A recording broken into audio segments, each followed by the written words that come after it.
Okay, I'll do a video about spiral wedging, starting with a piece of clay that has been recently mixed um, through a pug mill that is vacuum powered when it's extruded.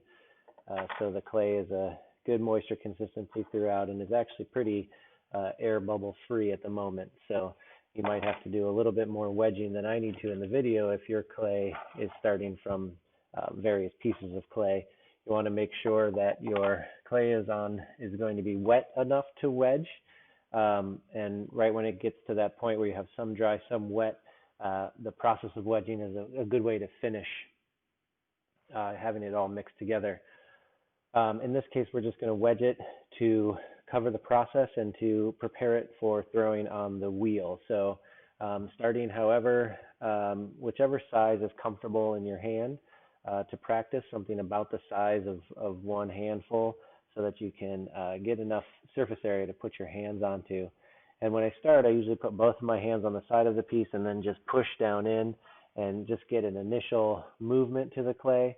And now from here on out, instead of having my hands both on the side of the clay, like I have, I'm going to put one hand on the side, my right hand, and my left hand is going to go on the top of the clay.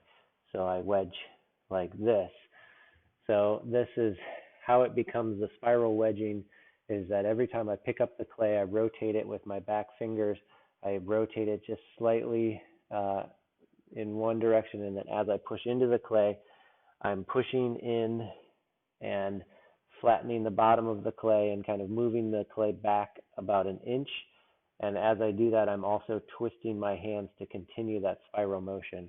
So then I pick it up again, twist it a little bit more, push back in again, twisting at the same time. And one mistake that you can make is pushing too much and flattening the clay too much.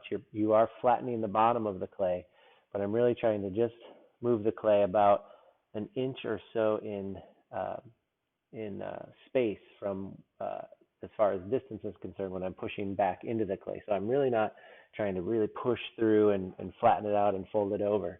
I just want to pick it up, spin it a little bit, push into the clay. I'm trying to keep the clay contained in a mass, in a shape that I can pick up with both hands and hold. That's not a flat pancake.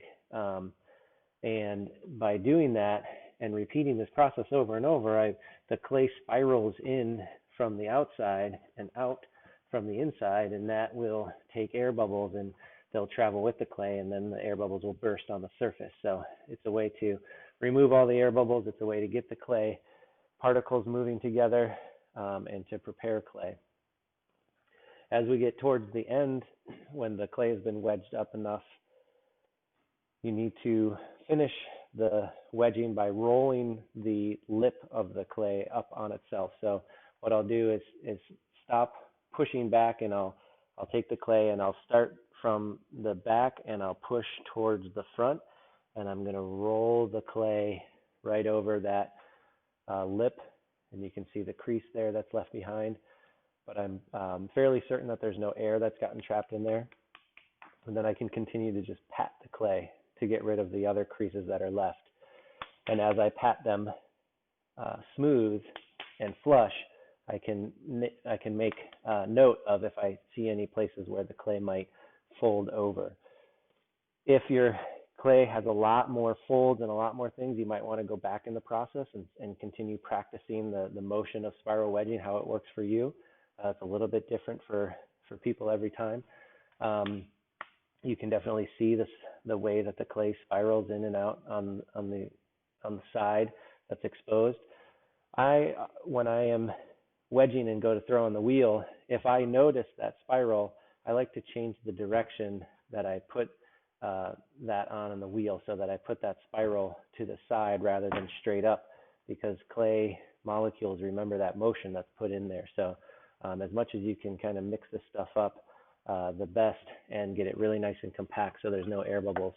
The way to test for air bubbles is to cut it open and take a look at a cross section to see if there are any air bubbles exposed.